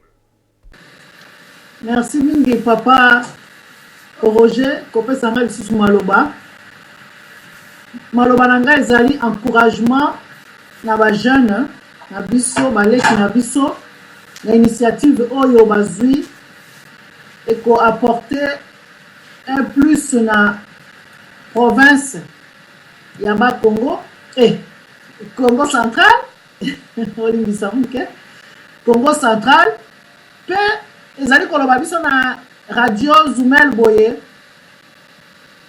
et ko pesa pe mayele lisusu na ba jeune mususu oyo bavandaki bazali koluka eloko ni bakosala nakanisi ba initiative oyo ezali malamu mingi soki ba jeune nyonso batelemi na ba province pona ko relever défi pe ekosunga ba oyo bakanizalaki na makanisi songolo kaka ya koya poto kokende poto kosala boye makanisi ya ndenge wana nakanisi ba initiative boye ekosunga parce que poto lelo ezali koluka nde koya nde na Afrique Afrique nde ezali kotelemisa bapoto lelo yango wana soko bino bajeune boza kotelema na bainitiative ya boye nakanisi chômage ekosila mpe mboka na biso kokende toujours liboso na développement ndenge tozali koluka na koluka lisusu kotia sete moke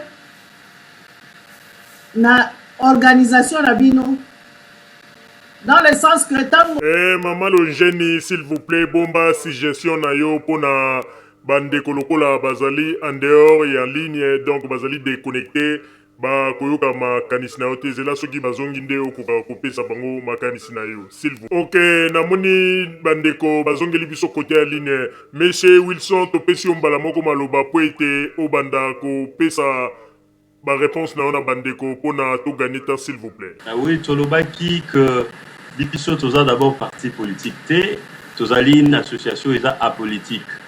Alors, comme na objectif na biso ekomami clairement que biso tozo ko soutenir batu oyo nyonso bazali na ba initiative ya malamu pona bonne marche ya province na biso, soki batu oyo tobenga ba politiciens bango basali choix na bango balobi que mokonzi ya mboka akoki ko continuer. Mais biso toza na choix te, biso tozali association ou soki balobi que non mokonzi ya mboka akoki ko continuer.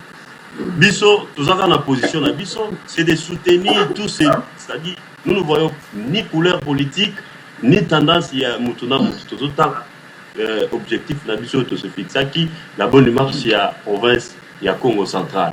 Mais quand on reste na kati ya association na biso toza na ba tendance pe nyonso wana siko pe ko dépendre na point de vue ya mutuna mutu parce que toza na bato ya opposition toza na bato ya majorité présidentielle toza na bato ya société civile wana siko ko senga siko mutuna mutu pe sa point de vue na ye. Mais point de vue ya regroupement des jeunes dynamiques ya Congo central eza apolitique. Nous soutenons ba bonne initiative. Voilà position na biso par rapport à mutuna ya ndeko na biso. Ok, natango topesi bongo lisusu maloba epai ya monsieur Pierre Maziza na lombangu penza s'il vous plaît. Oui, merci Papa Roger. Ndenge na loba ki liboso ke ezali initiative malamu. Est-ce que na initiative na bango na kanisi autorité provinciale oyo ezali lelo Jacques Mbavi? Est-ce que bino bozali pe na contact na ye pour na développement ya Congo central?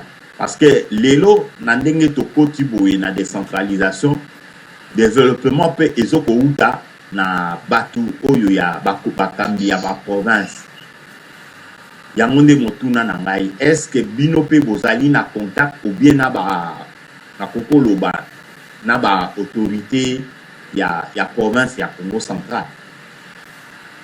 Merci beaucoup pour la question. Encore une fois de plus, merci Nandeko Nabiso Maziza par rapport à la question naïe. Je pense que pour la question wana tozali à contact permanent et surtout que naotai koyebi sabino tozana grand frère Nabiso moko Papitamba o aza na kobenga ye facilitateur.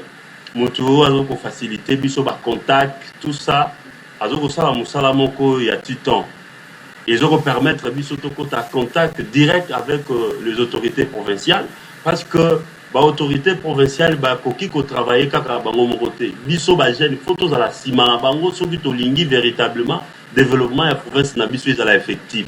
C'est la raison pour laquelle beaucoup na pe na ba activité musu to sala nous serons derrière les gouverneurs derrière l'autorité parce que nous avons un gouvernement provincial, nous avons une assemblée provinciale, biso bagé de tokanisi et biso photos à la sima ba continuer soana pour nous soutenir bango en partant ya ba makanisi en partant ya ba proposition ya ba projet sur le terrain pour la bonne marche ya province na biso.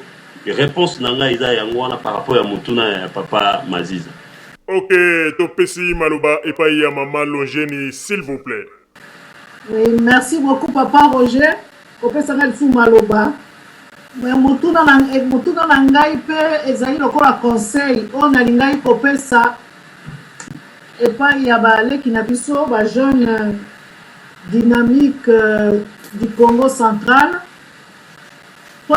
niveau ya organisation na bango ndenge batelemisi yango et surtout koyeba ko se faire confiance parce que tango basali eloko wana moko na moko andimi ko se faire membre pe ko se positionner na élection ndenge elekanaka mais na kosenga na bango surtout bayeba ko se faire confiance parce que soki basalami bapesani confiance ete omoni ndenge biso tozalaka makanisi ezalaka kaka mbongo bapesaki biso don boye ekei ndenge nini eske asaleli yango ndenge nini et puis oyo azali na mutu koyeba kosangisa koyeba kozala na relation na moko koyeba ke oyo aza na esika oyo aza na importance boye kosala te ke moto nanga confiance nde wana soki ndenge wana epesaka mobulu mingi na baassociation yango wana nalingai kopesa bango conseil wana ke bayeba ke eloko oyo basali ezali eloko moko ya mpuke te avenir ezali wana ndenge bango balobi mpo na mboka bayeba ke ezali mpo na mboka ezali mpo na bango te bango bakomi sikoyo bato lokola basakrifie bazali kosala sikoyo nde mpo na bolamu ya province pe République démocratique du Congo mobima parce que bainitiative wana soki esalami ekosalama kaka te na mpo na bana ya Congo central bango mpo banatif mpe bazali kuna bakoprofite mpe na baaction na bango yango tingai kopesa bango conseil wana ke bazala surtout bato oyo kose faire confiance na oyo aza en tête mpe na bakitani mpe koyeba ndenge nini ya kose rassembler mpe makambo nyonso ezalaka polele mpo bakende liboso maloba na ngai yango wana papa Roger merci. Ok, merci mama Longeni topesi maloba epai ya monsieur Profa de Profa s'il vous plaît. Merci papa Roger kopesa nga maloba vraiment ngai ndenge nazali awa nazali vraiment na esengo ya makasi naza fier kosentir ke bajeune mpo nga azobenga bango génération kabila donc ozosentir maturité otango ya réponse na ye azopesa ozosentir maturité ozosentir vraiment bana oyo baza mutu ezosala kitoko mpenza vraiment eza vraiment ntango omoni ke papi tamba aza pempe na bango c'est que amoni eloko nini oyo bana wana baye nango vraiment ezali fier mingi parce que eza na génération oyo ya ba 32 ans ya mutu ebebaki vraiment mais sikoyo na baprojet oyo bakonzi ya mboka baza nango ya baécole 1000 école banini tout ça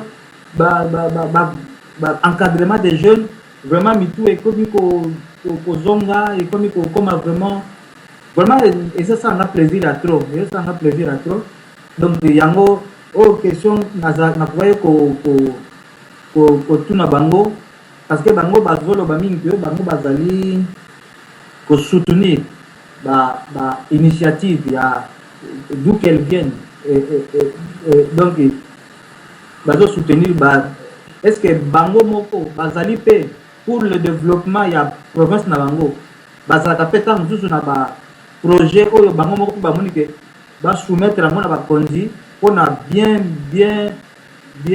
ya mboka ya ville na bango mpona bajeune mpona bajeune baavance mpo mboka mpe ya avance soki bango moko mpe bazalaka na bainitiative na bango oyo bango moko mpe basoumettre yango na lokola bazalaka contact na bakonzi. Ok, merci monsieur Profa de Profa pour na kokende pena na lombangu monsieur Lijon monsieur Profa alingi koyeba soki ba projet na bino mosusu pe bozalaka na yango oyo etali kaka ba projet uniquement pour na Congo central oyo bopesaka epai ya bakonzi mpona batala kaka na makambo etali développement ya Congo central ou bien comment yango wana na lombangu mpenza topesi yo maloba s'il vous plaît. Merci beaucoup pour la question mutuna malamu. Mais bien avant, je encore remercier maman pour le conseil naie et mon ami que azali vraiment maman, azali conseil à sage, toujours yango na boboto nyonso na esengo nyonso mais tolinga eto préciser que omoni eza association eza très bien structurée toyebaka moto na moto aza na tâche na ye alors tâche oyo etalinga te moyen na kota mpe kuna ezali te donc voilà.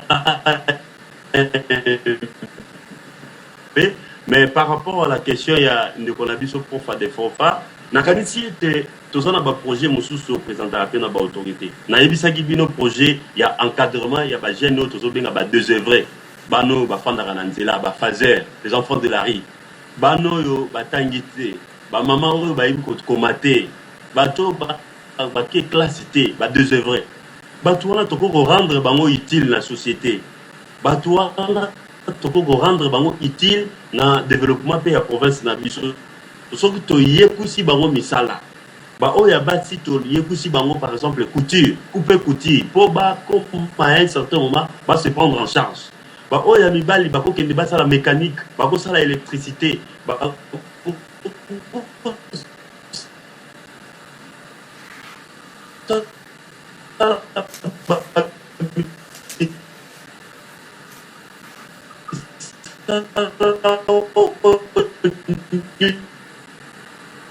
Azo craché.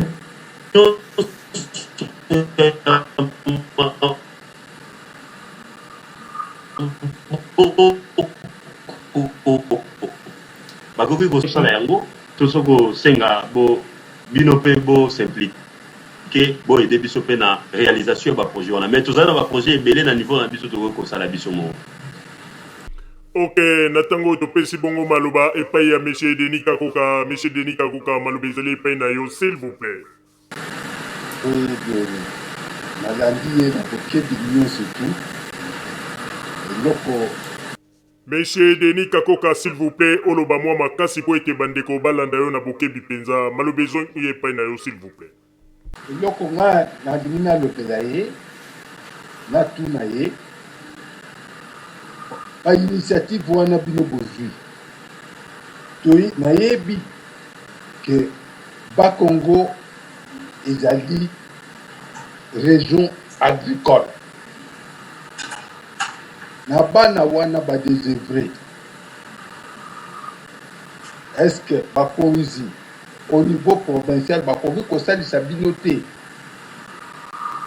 par exemple kopesa bino ata batracteur banini po bolakisa bana wana mosala po na niveau na biso kolela na bino na niveau ya diaspora tozoyoka ngo bamboka nyonso tout peut se crise économique esi ekoti soki bolandi bien ndeko maziza awuti koloba eloko moko ya mutuya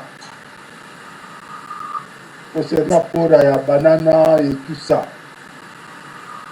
mpona biso mpona komema me mokonzi ya mboka abenga diaspora bozonga po totonga mboka yo soko mpo osomba eloko sikoyo na biso awa ekomeli biso chere akosakana te soko okamati kosomba mutuka kotia na mai itusa elekeli biso na douane lero kokoma kuna motuya moko soma est-ce que sur place bakoki kosalisa bino te po bapia bino ata batracteur mpona badésœuvré bana wana batelengana te osungaka bango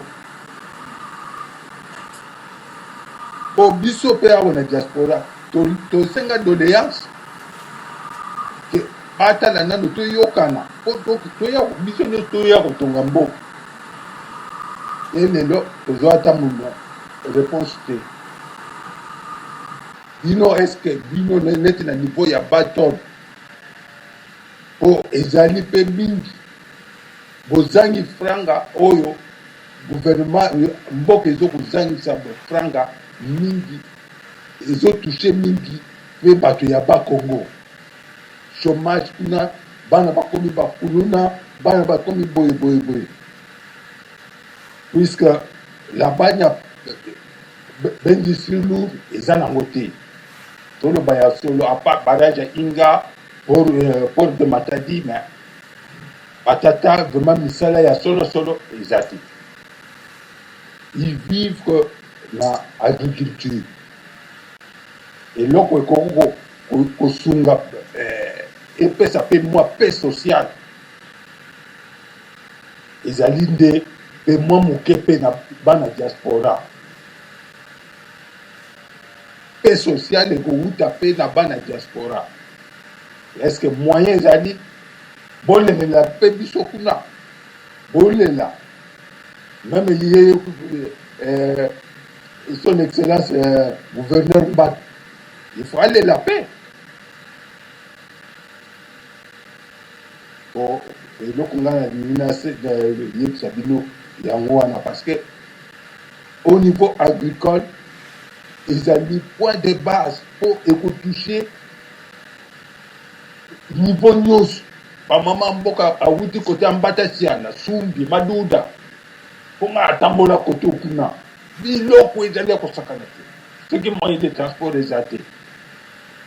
Ba besoin mafuta te. Ba besoin rapporter. Ils en dépassent. Pour un niveau ya bana na biso matadi wana ngana na vivre mingi wana na yebi pasi o ezali wana. Il faut bosunga bango. Bolela na bakonzi. Po bango bazalaki tantôt o biloko seye azoke ngoteka ba faire à repasser. C'est quoi na niveau de diaspora parce que nous a bloqué hein. Asuwa toza na ngote. Tout biloko imati. La vie n'est plus la même hein. Que ça soit en Europe, il faut ceux qui moyens aller baluka moyen mususu il faut ba revoir toyokana po totonga biso nyonso tumboka bino bozo bene toyoka kolela na bino na biso pe soki toleli awa nana koyokela biso azate nazongiselo maloba papa Roger. Ok, na tango topesi maloba epai ya monsieur Luison tozwa pe point de vue na ye na o monsieur Denis Kakoka uti koloba maloba ezali epai na yo s'il vous plaît. Merci beaucoup pour la question ya papa na biso ndeko Denis Kakoka. Mais na loba ki yango tout à l'heure là, na lobi que développement ya province ya Congo central ezoko dépendre kana biso tozali awate. C'est la raison pour laquelle dans le regroupement de la ya bagène dynamique à Congo central, tozoko impliqué na diaspora nyonso oyeza partout à travers le monde. Toza pe na besoin bino bo s'impliquer na dossier yango, bo s'impliquer c'est la raison pour laquelle to pesa ki même ba numéro ya contact ba coordonnées pour na ko faciliter ta toza la toujours en contact permanent. Toza na besoin pe implication na biso et à bino et diaspora. Par rapport à ba projet agricole. Mais déjà, province d'Abisso Toutiko bénéficier de la part du gouvernement central en collaboration avec la Banque mondiale. Prémoko, il y a 116 millions pour relancer l'activité agricole au niveau du Congo central. Parce que la province d'Abisso, essentiellement, ils ont aussi une vocation agricole. Alors, et qu'on permettre Abisso de relancer banini ba izini mususu ekufa tozalaki na tiela tomoni ba izini mususu bando sala ba mafuta baskam to uti na nini na Louvre tomoni pe ba izini mususu ya caoutchouc et izala donc en arrêt. Alors mbongo wana eko permettre to relancer ba activité wana herba pour relancer ba activité wana on aura besoin de toute catégorie ya main-d'œuvre. Main-d'œuvre wana bako impliqué fait des œuvres parce que tout on a besoin des œuvres wana pour ko soit comme maka ba Congo comme tout ça on a besoin de ça yango tozo ko soutenir oyoka kinga na lobaki na intervention nanga tozo ko soutenir ba initiative ya ndengo wana. Alors au-delà de ça ozomona na niveau ya province ozomona province d'être Congo central province ya munene ba jeune ba lingi football par exemple. Mais bah infrastructure sportive ezala quitté. Mokonzi ya mboka azui idée na gouverneur et ya Congo central excellence Jacques Mbadu Sitou batongela ba jeune non simplement stade na Matadi, mais na ville pe ya Boma. Et na Mbanzangu bazoko tonga sous forme ba centre moko boye ya récréation ya ba jeune. Nyonso wana eza ba initiative obiso tozoko soutenir. Donc toza toujours derrière ce genre d'initiative oyo zoko lobela kaka développement ya province na biso. C'est pourquoi oyokaki que nous devons soutenir des bonnes initiatives. Omoni alors ma projet agricole wana ezoko ya petit à petit ebandi koya okomona que na implication ya diaspora na ba idée otoza nango sur place makambo kokende liboso et notre province sera toujours parmi les meilleures provinces au commun développement na mboka na biso République démocratique du Congo. Voilà réaction na par rapport ya nini ya papa Denis. Ok, natango toleki bongo na motuna ya monsieur Félicien avandi bongo na ville ya Marseille na mboka France akomi boye alobi nazali na esengo mingi pona ide oyo ba jeune ya Congo Central baye na yango pe bazali kopesa ezali esengo mingi komona ndenge nini ba jeune ya Congo Central lelo batelemi pe basimbani bomoko pona ba projet ya kitoko na oyo etali bongo intérêt ya Congo Central pe ya mboka na biso RDC. Mais nazali na motuna moko na lingi kotuna nazali komona kaka bazali kopesa bato ba numero na bango ya téléphone pona ko entrer en contact. Est-ce que bakoki kozala pe na ba site na bango te oyo ke moto ko retrouver bango à partir ya site na bango pe a contacter bango à partir ya site po ete tokoka ko entrer pe a contact na bango na niveau ya ba site ezali kaka bazali na numéro ya téléphone to pe bazali na ba adresse ya site oyo tokoki ko contacter bango facilement na ndenge ya makomi. Ok, monsieur Lujon Malobezali Painayo, s'il vous plaît. Merci beaucoup, Ndekonabiso et à Marseille. Merci beaucoup. Tous en la page Facebook. Ce qui a été RJDKC en majuscule, en un mot, à Gozoabiso, la page Nabiso Facebook. Tous en na Twitter, @RJDKC 003. Donc, on a ce que na Twitter, en un mot toujours. Et email Nabiso est à regroupement.jeune@gmail.com. Donc, jeune avec S, c'est-à-dire au pluriel. Nakobande la page Nabiso sur Facebook, RJDKC en majuscule. Et Twitter, tozali na @RJDKC 003. Et email Nabiso ezali regroupement.jeune au pluriel @gmail.com. Et numéro WhatsApp, tu peux ça déjà tu peux ça numéro mon sous dali 09 95 000 103. Donc ezali ba numéro na biso to ko bandela nde na lobaki na Twitter tozali na @RJDKC 003 toujours en émo na page Facebook eza RJDKC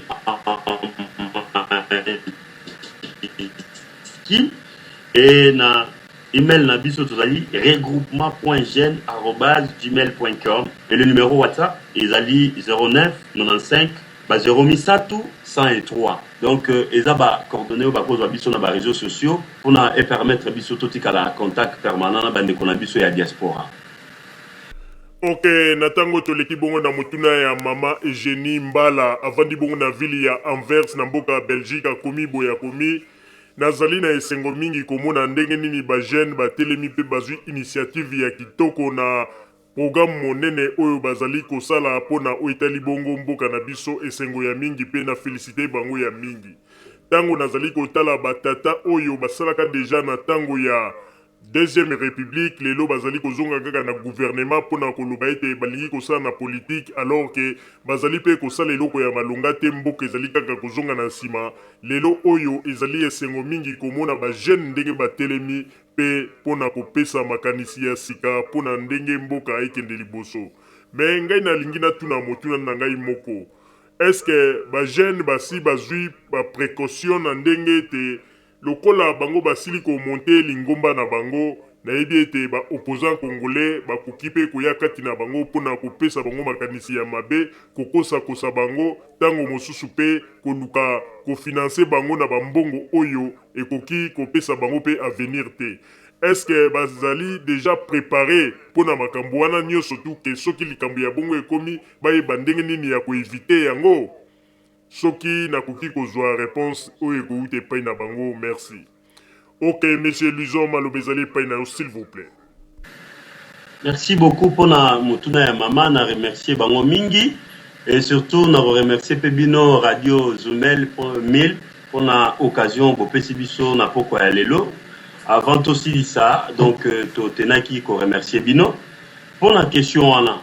J'espère que na liboso na yebisaki Bino tozali na ba kulutu pe oyo bazoko encadrer biso, entre autres na cité la kio grand frère na biso Papi Tamba. Papi Tamba, je pense que aza n'importe qui te na mboko oyo.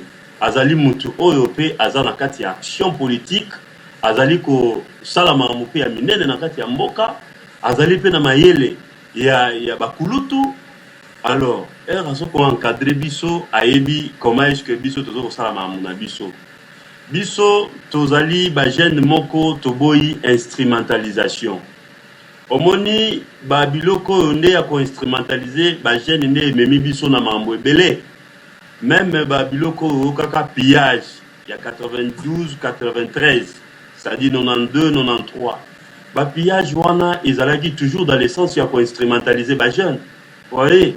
Alors, après avoir ko instrumentalisé ba jeune, ba homme politique wana bazaki na position na bango, ils ont tiré les draps de leur côté. Bango ne ba bénéficier na ba biloko wana nyonso. Biso ba jeune tokendaki to piller to bomi misala oyo ba entreprise oyo et kokaki ko permettre ba jeune ba sala ba jeune ba se retrouver lelo misala exacté, alors que ba homme politique wana bango bazali bien. Alors c'est nous les jeunes qui payons la facture. C'est la raison pour laquelle tolingi sou biloko wana te. Biso tolingi tozala conscient ya ko préparer à venir na biso et à venir na biso comme na lobaki yango tantôt et se préparer lelo to ko préparer yango lobité. Et au-delà de ça, biso ba jeune nous sommes appelés à assurer relève. Mais relève yango soki to se préparer te. Au moins que nous to assurer yango bien te et puis mboka nde mutu et ko empathie par rapport ya ba biloko wana. Et comme tolingi biloko wana te, nous sommes conscients de notre avenir, nous sommes conscients des enjeux politiques de l'ère. Yango pe tozo ko position et tozo ko conscientiser ba ande qu'on a biso ba jeune mususu bazala prudent par rapport ya ba faute.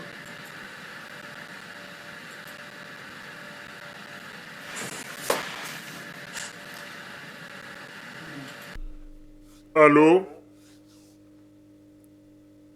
Monsieur Luison. Ok, namoni bandeko bauti kokata na lisusu. Bandeko ba bolingo tokomi penza na suka ya miniti ya masolo na biso. Na kanisi masolo oyo bauti koyoka ndenge nini ba jeune ya mboka na biso oyo basili kosangana pona masolo ya region na bango Congo Central, ndenge nini bauti komona ndenge na kati na masolo ya province na bango ya Congo Central ndenge bauti kopesa masolo pe na biyano bopesi bango mituna bopesi bango na biyano bapesi bino na banzi bauti kolanda bango penza na bokebi. Na tango oyo tokomi na suka pe tozali kokanga masolo na biso topesi merci na bandeko oyo nyonso bautaki kozala na biso na butu ya lelo. Malgré bandeko bauti kokata na moyen ya kopesa bango mot de la fin ezali te po ete minute na biso tonange vraiment vers la fin topesi bango merci ya mingi ba jeune oyo ya Congo Central oyo bayaki pona kolobela bongo association na bango topesi bango merci ya mingi topesi pe merci na bandeko nyonso oyo bazalaki na biso na kati na masolo ya butu ya lelo pe topesi merci na bandeko nyonso oyo balandi biso na kote ya boîte pe na mituna botunaki pe tolobi bandeko babolingo bozala kaka bisika bozali na nsima ya bangonga nde tokotalisa bino basango tobombelaki bino ya Radio Zumel 1000. Merci. Radio Zumel 1000 pour radio wana ezaka matata à partir ya soki ezaka soki na France mboka na Belgique na Allemagne Monta volcan qui yango ya bien Keba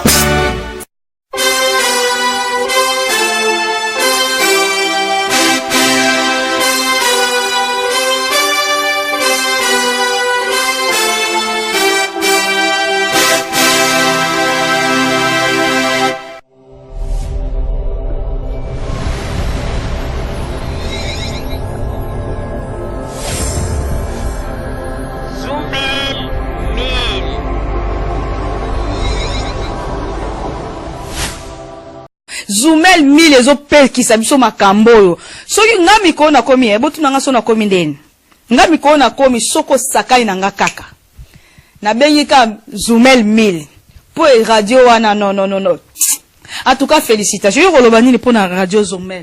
Avez raison. Aïe!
Président Bonise, Tuzola Sananga, Betona Beto Mosaïko Yoyo, Luzolo Yoyo. Anyasi Mokomba Koba. Anyasi Mokomba Koba. Allez, touchons ça. Anyasi Mokomba Koba. Anyasi Mokomba Koba.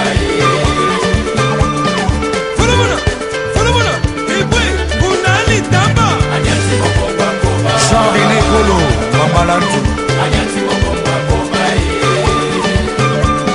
Anyasi Mokomba Koba. Anyasi Mokomba Koba. Papitolas. André les Safoutiers, Adas, Kimabita, Alain Jabba, décidé de faire. Yari Kilumbu, Beka Bambobigoko, Ko, Sami Sasseur, Nono Makandila, Fier, Jean-René, Zolane, Tuzolane, Tuzolane, Tuzolane, Tuzolane Bayaya, Tuzolane, Tuzolane Bayaya, Tuzolane Aye. Soba de Soba, Soufiat, Tuzolane, Tuzolane, Tuzolane, Tuzolane, Tuzolane Bayaya, Tuzolane, Tuzolane Bayaya, Tuzolane Aye. Viva, viva, viva! Viva, viva, Président Bacheli, viva! Viva, viva, Clément Beya, viva! Viva, viva, Serge Moussassa, viva! Viva, Maître Widjolo Beya, viva! Voilà! Kita Nase! Kita, Shawi Lindinga, viva! Comme. Kita, Dadi Mupenda, viva! Ibal Tekete. Kita, Dafucha Beni, viva! Roger Iso. Kita, Panama ya Tambwe, viva! Voilà! Faustin Paka, Big Master! Yateo Blaise Sasa, Anyati Mokomba Koba! De Gaulle Moulumba. Anyati Mokomba Koba! Anyati Mokomba Koba! Horizon Massamba. Anyati Mokomba Koba! Anyati Mokomba Koba! Anyati Mokomba Koba! Désiré Lomba Obama. Lando Batibuka, Hilaire Mabelonga, Osaka. Hubert Betamona, Kati Betamona! Atele Makina Poe!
émission na biso oyo tosilaki kolikisa yango po ete boyeba basango nini oyo bino bomande kozela na banzi ete moto na moto asili kotire leson na ye na oyo esili kolobama na esika oyo yango ete tosengi na bino ete boboto ezala na bino na bafamille esika bozwani na banzi ete mbala ya nsima biso boto Zumel Mil tokozanga te mpona kopesa bino lisusu basango oyo esengeli mpona bino tosiki wana mpona lelo merci mingi www.zumelmil.com ezali wana mpona bino na banzi ete bokozala dessus te nsima ya bangonga nde boyebi nini